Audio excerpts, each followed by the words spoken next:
troubling to think that what is happening today, what has been happening in the last few days, is a mere change of guards. This is not a mere change of guards. I think this is a fundamental change.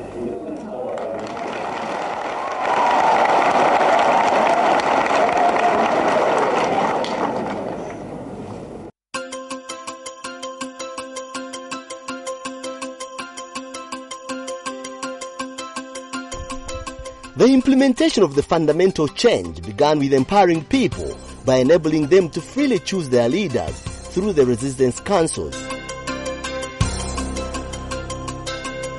A homegrown grassroots popular democratic system, the right they had been denied for close to 2 decades.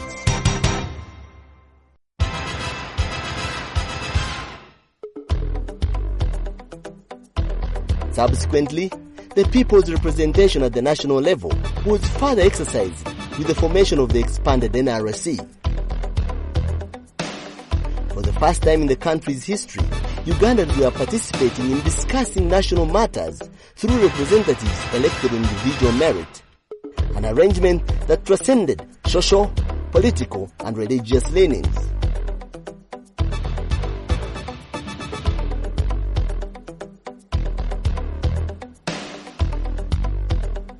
In 1995, a new constitution was promulgated. This was after 2 years of scrutiny and debating of people's views by the Constituent Assembly, comprising people's democratically elected delegates. Ugandans were for the first time accorded opportunity to participate in the making of their country's constitution. The constitution that was later to be the key solution to Uganda's future political stability.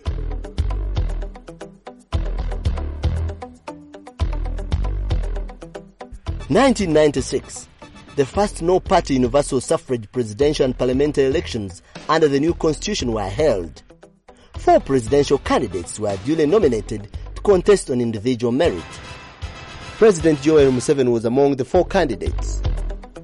The results of the peaceful democratic polls saw Yoweri Museveni emerge winner with a 98% overwhelming majority. This gave President Museveni a 5-year mandate to lead the country. 2000. In line with the constitutional provisions, Uganda held a referendum on whether the country should retain the movement system with limited political party activities or adopt multi-party politics. 70% of the voters endorsed retention of the movement system.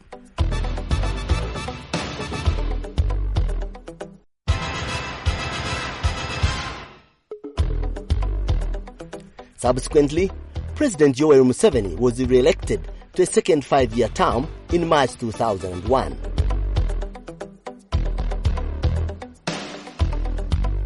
2005, a national referendum resulted in adoption of a multi-party system of government and subsequent inclusion of opposition parties in elections and government.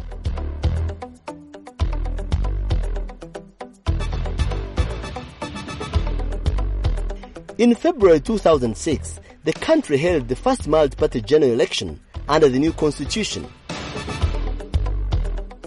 The election generally reflected the will of the people. Ruling NRM candidate President Yoweri Museveni won the majority votes. Opposition FDC leader Kizza Besigye captured 37.4% of the vote, while the remaining contestant received less than 2% of the vote each. The president was given another 5-year term in office.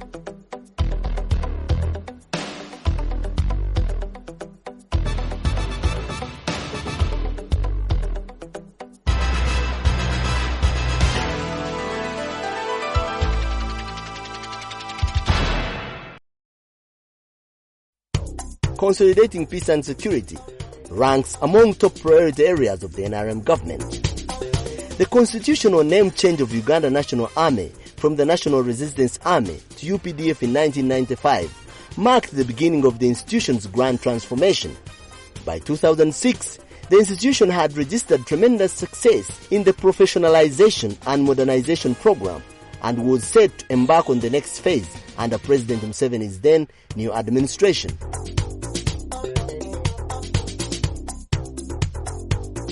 One of UPDF's biggest achievements in the past 10 years has been the defeat of the Lord's Resistance Army. The results of Operation Iron Fist bore the fruits when Joseph Kony and his army were flushed out of South Sudan.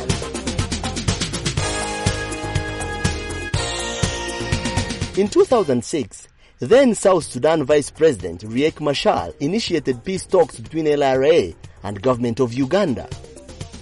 Subsequently, cessation of hostilities was declared. During the 2-year peace process, LRA leader Joseph Kony repeatedly refused to sign the Juba Peace Accords. The talks allowed Kony to stall just long enough to replete the ranks of LRA with new abducted people. This prompted a decision, the launch of Operation Lightning Thunder in December 2008. A joint force comprising troops from South Sudan, DR Congo and Uganda to deal with LRA. This proved to be the decisive blow that sent them scampering for refuge in DR Congo and subsequently the Central African Republic. Although they are far away from Uganda, UPDF troops under the UN mandate continue to pursue and destroy the LRA. This move has led to the tremendous weakening of LRA, with many of its fighters either killed, captured or forced to surrender. Many abductees have been rescued and reunited with their families. Over 26,000 ex-adult combatants have been granted amnesty under Uganda Amnesty Act. The Commission continues to receive many who opt for amnesty. Another key achievement the UPDF is proud of is the central role it is playing in the regional peace and stability.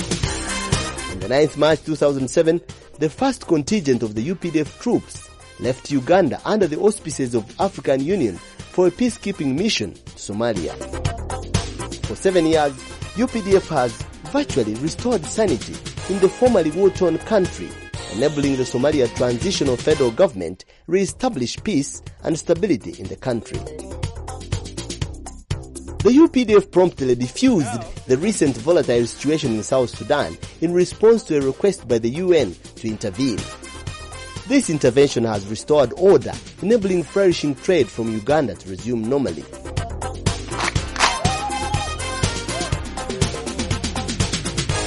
The last 10 years has seen UPDF restructure from a single service to now include the Air Force and the Special Forces, with full capacity to deal with any threats to the country in the shortest time possible.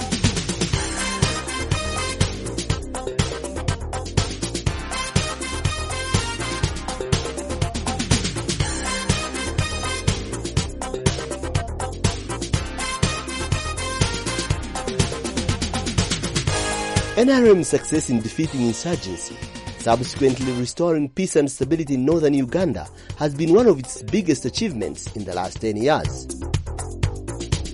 All the IDP camps that once sheltered civilians during the insurgency have been dismantled. People are now settled back on their land, confidently engaging in income-generating activities to support their families. Many people have benefited from government support through the numerous rehabilitation and resettlement programs. The NRM government has also worked with many development partners and NGOs to supplement its efforts to re-establish social infrastructure. Facilities to rehabilitate former abducted children have been established to provide the children access to education and psychosocial support. This is aimed at reorienting them to normal life as they reintegrate into the mainstream communities. With people now mainly concentrating on agriculture, northern Uganda is set to be a key player in not only Uganda's breadbasket, but also neighboring South Sudan. NRM government has also rehabilitated and established the social services, bringing them closer to the rural population that is recovering from the 20-year-long insurgency. The population is now enjoying normality, easily accessing services to carry on with their businesses.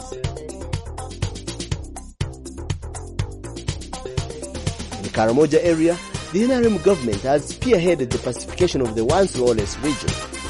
For the first time in the history of Uganda, the Karamojong willingly surrendered their most cherished possession to a sitting president and abandoned the culture of lawlessness.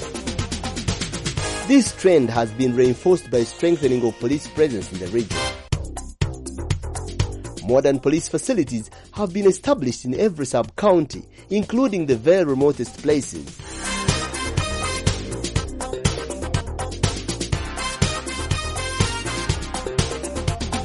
Today, the Karamojong have embraced peace and are happily engaged in practicing agriculture and other gainful enterprises. This is aimed at ensuring food security and self-sufficiency by the population.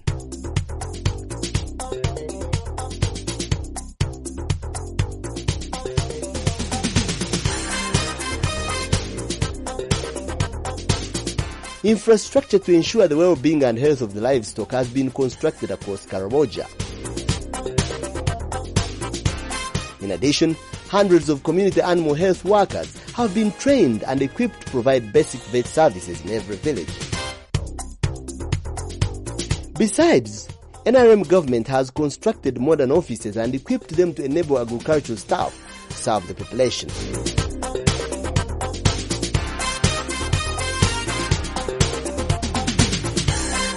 As an integral part of maintenance of the peace and security setup, the NRM government has restructured and rebuilt the police into a robust, community-responsive pro-people entity. From a disgraced, dejected force that the NRM inherited in 1986, the police has been transformed into a modern professional outfit to effectively carry out its mandate of protecting life and property, preserving law and order, prevention and detection of crime, and cooperating with the civilian authority. Today, the force, which was barely 14,000 in 1986, now stands at 45,000 and able to effectively police the entire country. The aim ultimately is to attain the acceptable ratio of one police officer for every 500 people. This is clearly evidenced by the level of police presence prevailing in the country. Under the NRM government, the police has been trained and provided with modern equipment to facilitate them carry out their obligations. One of the remarkable achievements of the police is the containment of the threats of terrorism. Today, Uganda police has capacity to deal with any terror threats, both locally and internationally.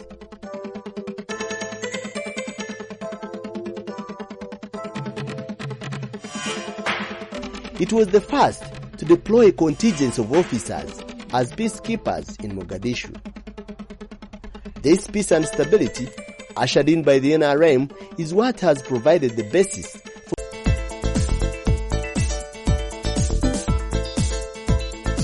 the transport and communication sector, a key driver to the growth and economic development of Uganda. No previous government has matched the NRM government for its focus and determination to expand and build transport infrastructure for Uganda.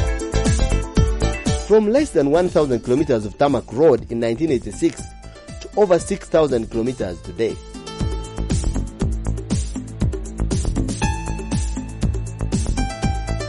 From the border with Rwanda in Kisoro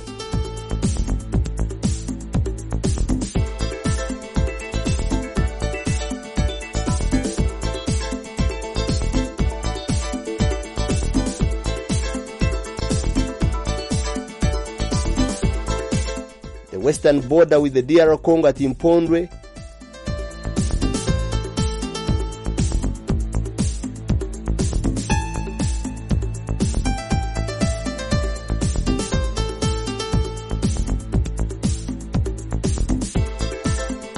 to Koboko and Nimule at the border with South Sudan,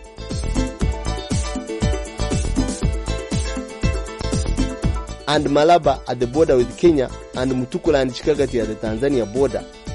People and goods can be transported effectively and rapidly on smooth tarmac highway roads. Most districts are now connected by a good network of tarmac roads that have been instrumental in boosting trade and investment and movement of people to access and deliver services. Even previously difficult-reach areas such as Bundubujo have been provided with first-class tarmac, opening up trade opportunities with the neighboring DRC. Currently, ongoing construction is underway for 1,700 kilometers of new tarmac roads, with plans to commence construction of 650 kilometers more. To enhance smooth movement within the districts, the NRM government has ensured that every district is allocated road construction equipment for regular maintenance of feeder roads within their jurisdiction.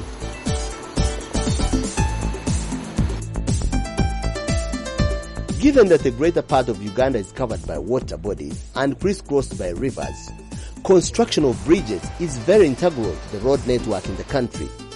The reason the NRM government has made it a very important priority to construct new bridges and rehabilitating existing ones.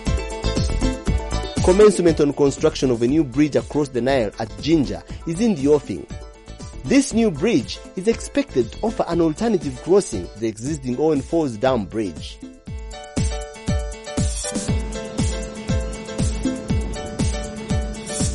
Ferries to provide transport across major bodies have been procured.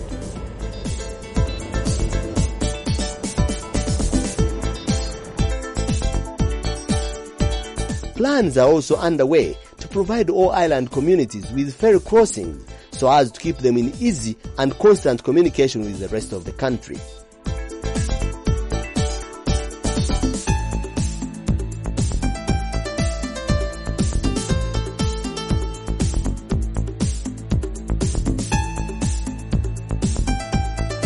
With Uganda dynamically heading to middle income status, and with local and regional goods and services rapidly increasing, the NRM government is at the forefront of revamping rail transportation in order to cope with these volumes. Plans are underway to upgrade the existing narrow gauge system into the standard gauge rail. This also includes expanding the rail network to connect with South Sudan border to Nimule and the Rwanda border. The 21-kilometer long Kampala Northern Bypass was completed in September 2009. Jointly funded by Government of Uganda and European Union, the bypass has successfully achieved its intended objective of decongesting Kampala city by rerouting heavy transit trucks heading to western Uganda, Rwanda, Burundi and the DR Congo.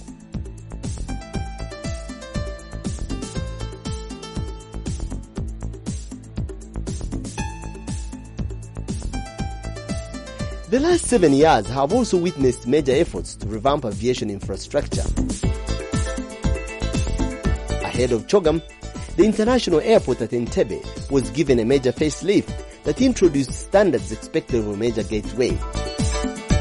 Entebbe is growing into a major hub for air travel within the Great Lakes region. Today, Entebbe has attracted major international airlines, offering fast and convenient travel into and out of the country. The old terminal building has been restructured and reconstructed. It is currently being used as a VVIP facility. Due to the peace ushered in by the NRM, Entebbe is a major base for the UN peace operations for South Sudan, DR Congo and Central African Republic. The Civil Aviation Authority, the body mandated with managing air travel in the country, is currently in the process of upgrading key airfields in the country into regional airports in anticipation for an increased demand in air travel within the country. No doubt, the NRM government is ensuring that Uganda acquires modern and fast transport infrastructure to keep the country connected internally and to ensure hassle-free travel to regional and international destinations.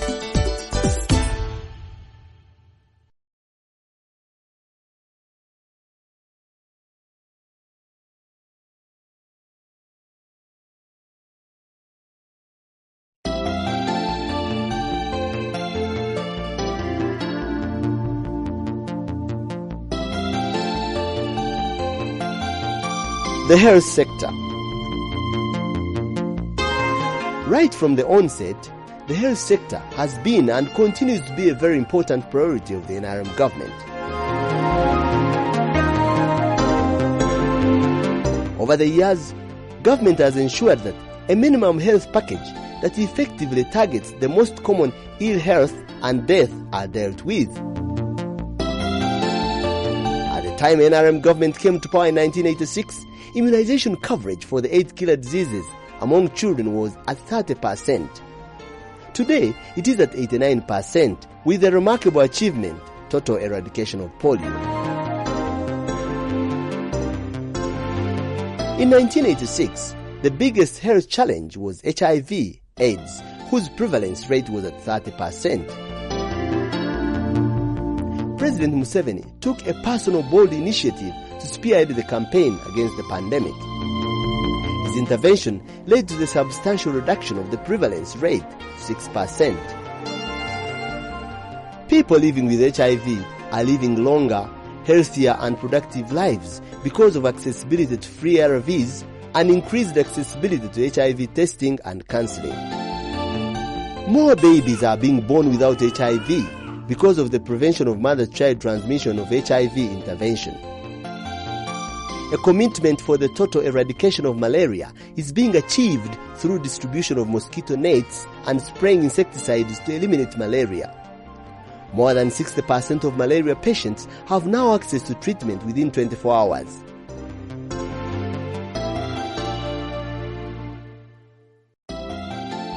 In 1986, access to health services was mostly to distant district hospitals. But through a restructuring of delivery of health services, most of the population are within at least 5 kilometers of either health center 2, 3, or 4.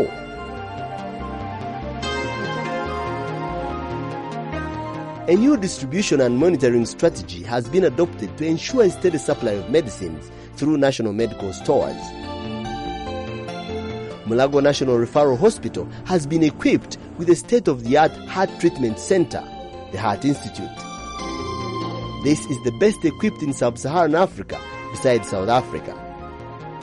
Today, Ugandans do not need to travel outside the country for specialized heart treatment. Besides, Mulago Hospital is undergoing rehabilitation and upgrade into a center of excellence for specialized referral treatment. A natural modern outpatient research and training center building has been constructed to house the Uganda Cancer Institute. In addition, government provided funds to construct a 6-story cancer ward. This specialized facility is to provide both cancer treatment and train specialists against cancer because of its high mobility and mortality rates in Uganda. The NRM government has created conducive environment to enable private sector investments in health facilities. These have supplemented government's efforts to deliver health services. Today, Uganda boasts of state-of-the-art facilities that are well equipped to deliver world-class medical services. The teeming, busy and bustling downtown Kampala, a nation on the move under the leadership of the NRM government, a reflection of a vibrant economy that has maintained a 7.2% average steady growth since 1986. Ugandans are vigorously participating in the economy, running their businesses and enterprises without fear. The private sector-led economy, the result of the adoption of the liberalization policies in 1989. These are the fruits and the dividends of the peace and security ushered in by the NRM government. The NRM government has steered the growth of the economy in leaps and bounds from a tiny GDP of $1.5 billion in 1986 and now set to hit a whopping $25.3 billion at the end of the fiscal year 2014-2015. A breathtaking growth, one of the highest in Africa. Today, the NRM government is able to undertake and fund major infrastructure and development projects using locally generated revenues. The restructuring and total transformation of the national tax collection system resulted into the creation of the Uganda Revenue Authority. The tax body that grew revenue collection from a miserable $27 billion in 1986 to Currently, over 12 trillion shillings expected this fiscal year.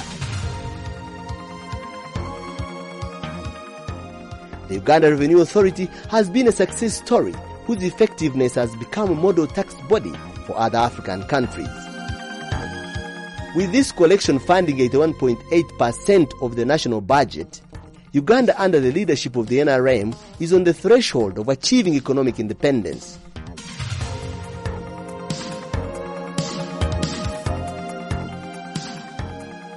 Until recently, the economy of Uganda was largely based on agriculture.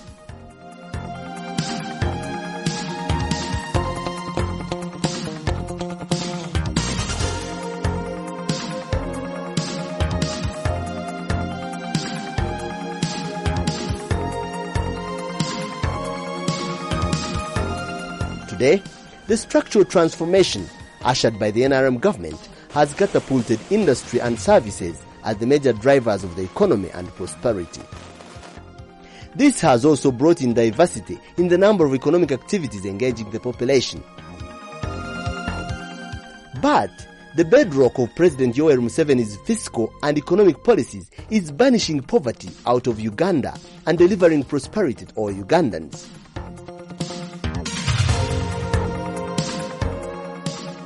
Indeed, the macroeconomic goal is to support rapid growth in production and gainful employment.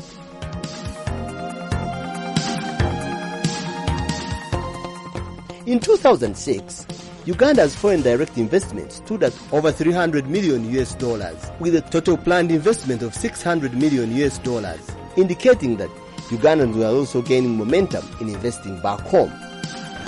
This has been enabled by government creation of conducive environment for attracting investment. This places Uganda in the top position among the 5 East African countries in attracting foreign direct investment. Manufacturing, the largest and fastest growing sector where the NRM government has provided stimulus. Growing at 5.6% per annum,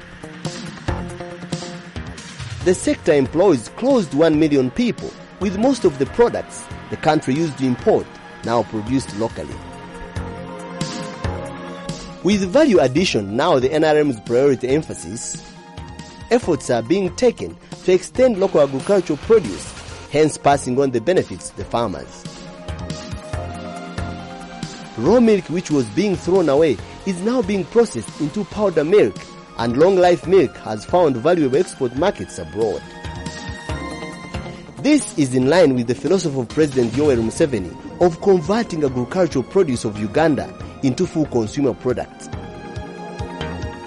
In 2005, Palm Oil Uganda Limited, a subsidiary of the multinational Bidco group of companies, established 5,800 hectares of palm oil plantation in Kalangala Islands. The plantation has created employment for 1,800 local people, besides providing and supporting basic social infrastructure.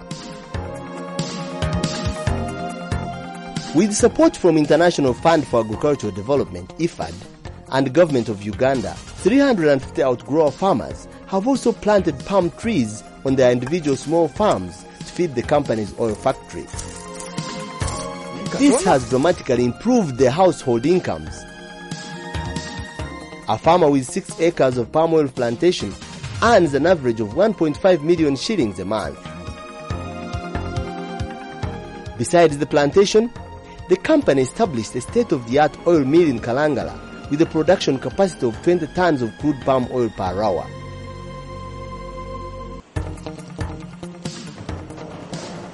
The crude oil extracted from the fresh fruit bunches is subsequently transported to Jinja refinery. The company established an oil complex in Jinja with initial capacity to refine 300 tons of palm oil and produce 150 tons of soap. But the plant has a 500-ton capacity refinery and installed capacity for 300 tons of soap. The $30 million investment directly employs 1,400 people, producing a wide range of palm oil products that are sold locally and also exported to the neighboring countries. Apart from saving the country huge sums of money in foreign exchange, Bidco ranks among the top 15 tax-paying companies in Uganda. In a bid to increase the availability and accessibility of anti-malaria and antiretroviral medicines in Uganda, upon request by NRM government, Cipla Limited, one of the world's leading generic manufacturers, agreed to extend technical assistance to Uganda through a joint venture with the local partner, Quality Chemicals Limited, to enable Uganda locally manufacture these drugs. Subsequently, a $32.4 million ultra-modern facility was set up in Luzira Industrial Park. Today, the pharmaceutical factory produces pharmaceuticals of the highest quality that conforms to zero environmental impact, good manufacturing practices consistent with WHO regulations. With increased peace and stability, investment in tourism and the hospitality industry has recorded exceptional growth. The boom in hotels construction is unprecedented, with many international brands registering their presence in the country.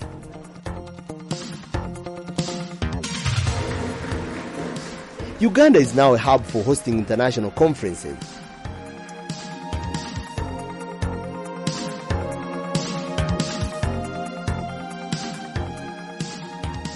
The stability and economic certainty has boosted the tourism industry, now regularly attracting over 1 million tourists per annum. Across the country, comfortable, up-to-date tourist facilities have been set up.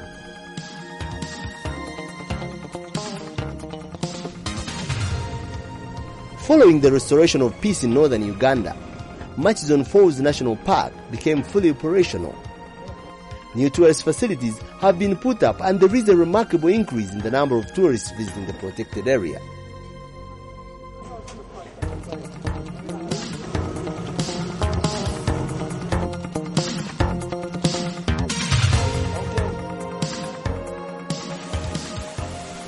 Mountain gorilla tourism has also improved steadily. With more families being habituated, the demand for more gorilla permits is increasing, translating into growth in gorilla tracking. No doubt, increase in the number of tourists means increase in revenue. Under the revenue sharing programs with the local communities, part of this money goes to the communities. Uganda is now one of the top favorite tourist destinations in the world.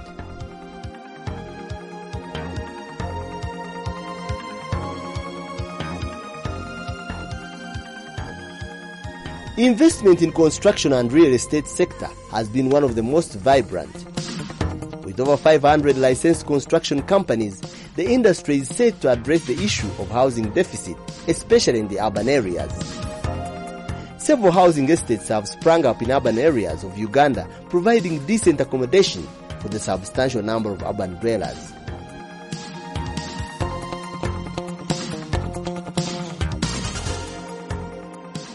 ICT. The last 5 years has seen Uganda transform itself from a service-oriented economy where information and communication technology is playing an important role in its growth.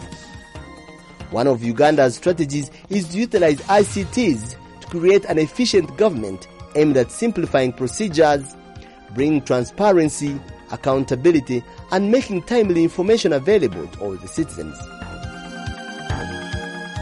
One of the enabling priority actions identified by the Ministry of ICT is the establishment of the e-government infrastructure. Besides connecting government institutions, the ICT Ministry embarked on a project of establishing national data transmission backbone infrastructure by laying a countrywide optic fiber cable network. Today, almost all major district headquarters across the country have been duly connected. In the last 5 years, telecommunication has been the fastest growing in the sector.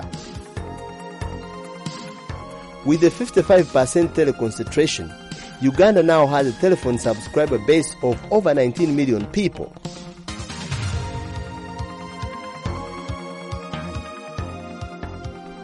In addition, the ICT as a major driver of the economy is providing significant growth in new jobs and employment opportunities for Ugandans.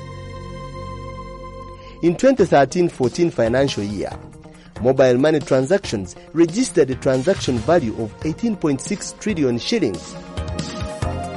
Testimony to the significant role ICT sector has played in growing the economy under the NRM government. Internet usage has exploded from a handful of cafes with a few computers.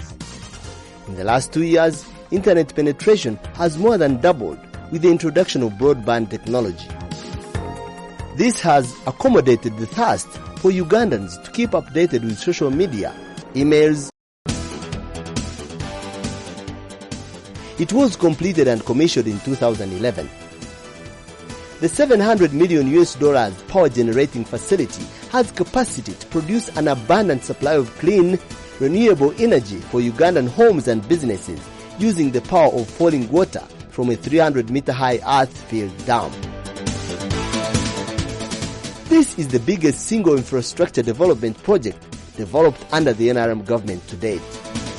Currently, 1,630 kilometers of transmission lines have been added to the national grid. 16 substations have also been constructed to improve transmission of power and distribution efficiency. This financial year, procurement has been completed for the construction of 6,250 kilometers of new transmission and distribution lines. In August 2013, President Museveni commissioned the $1.3 billion 600 megawatts Karuma hydropower project. The project is a partnership between Uganda government and China Sino Hydro Corporation Limited. Expected to take 60 months to complete construction. After completion, the project will significantly enhance Uganda's power supply and lower the cost of tariffs for both industrial users and domestic users.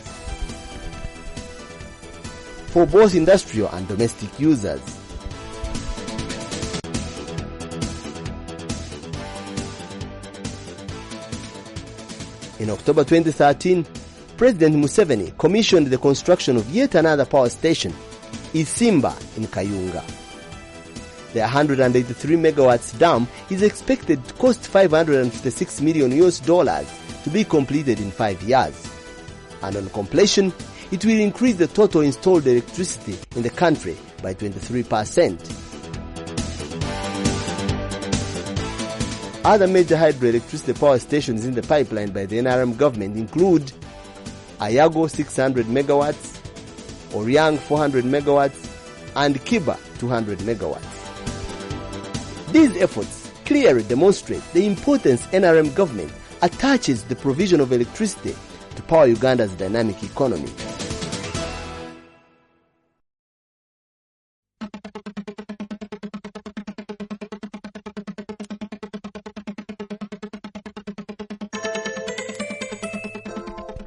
The oil subsector. In the early 90s, the NRM government ventured into serious exploration of oil in the Albertine region. In 2009, 10 years of unprecedented exploration exercise confirmed the long-standing speculations of presence of vast commercially viable amounts of oil deposits in Uganda. The resource is valued at about 3.5 billion barrels. This discovery places Uganda among oil-producing countries in the world.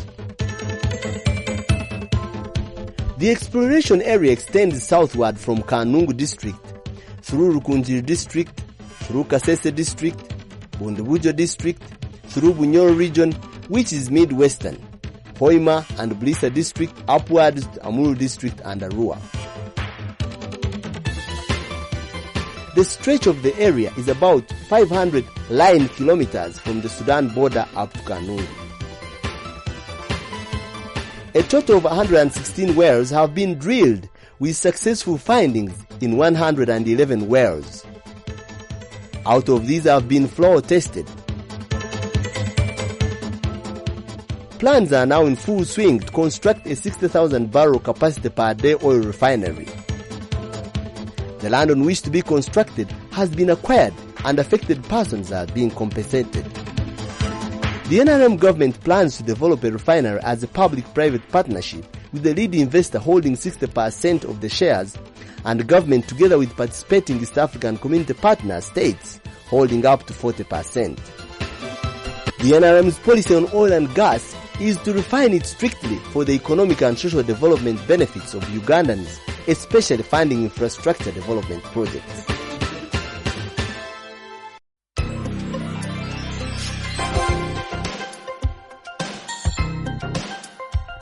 Water and sanitation. By 1986, only 11% of Uganda's population had access to safe, clean water.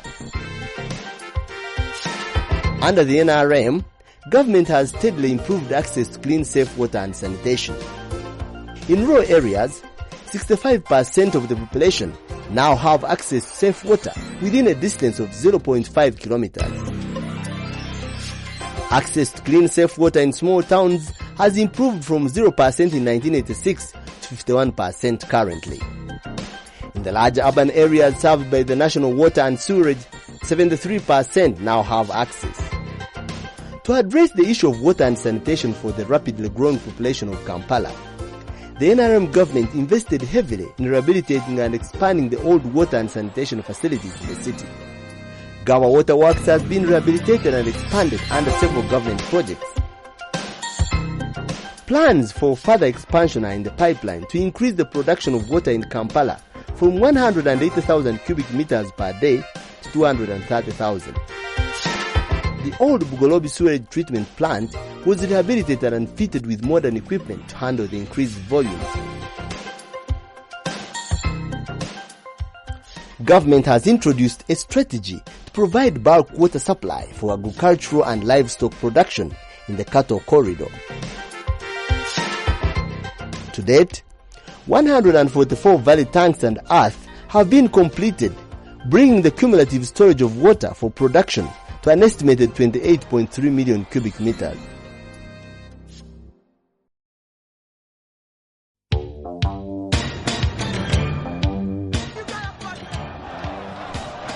Education.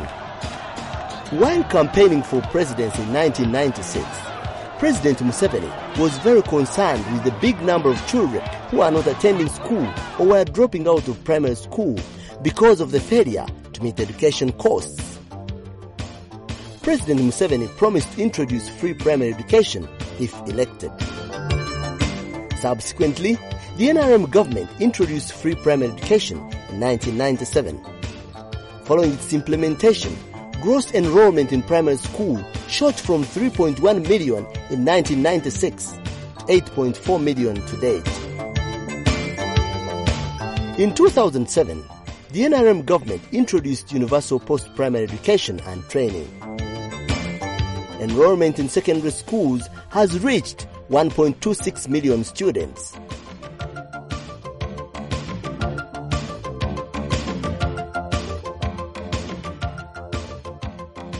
Enrollment in business and vocational education and training, BITVET, has increased from 3,024 to 24,000, while enrollment in higher education institution is now 200,000 students.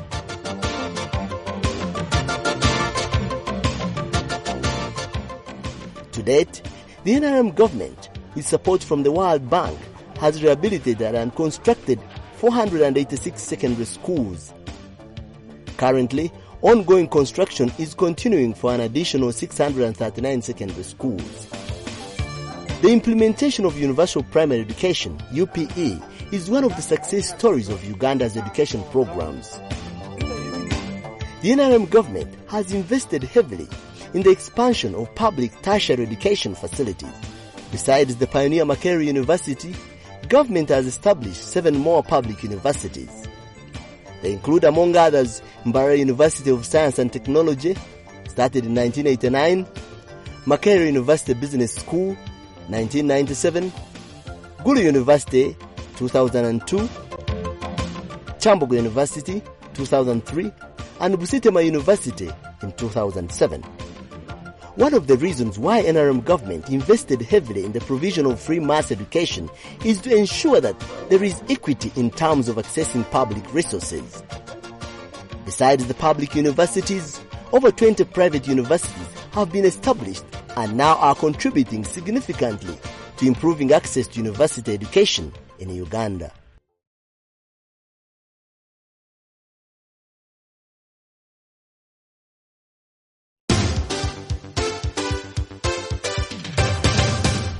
Kampala City, the capital of Uganda. A sprawling metropolis covering over 20 hills. This bustling commercial hub of Uganda has a population of 1.5 million people. This was a city that was an insecure ghost town in 1986 with total breakdown of infrastructure. Today, Kampala is on the mend. The once pothole-ridden streets have been fixed and widened. Order is gradually being restored. The city's skyline is constantly evolving with new structures springing up. All these have been achieved following NRM's government intervention to take over the direct management of the city in 2010. Today, the city is run directly under the office of the president with an executive director in charge. With a conducive atmosphere ushered in by the NRM government in 1986, Kampala has seen a steady makeover. It is popularly becoming the shopping center of the sub-region, with shoppers from DRC, South Sudan and northern Tanzania. Numerous centers and malls offering world-class shopping have been established within the central business district, while others have been set up in the suburbs. Kampala is seeing well-planned housing estates coming up. They offer accommodation and residential facilities ranging from the middle income to the wealthiest. Many indeed not only offer residential space, they are satellite towns offering everything in one center. To make them readily accessible, KCC has rapidly expanded the road network in the suburbs, reconstructing previously potholed roads and upgrading Maram roads to tarmac.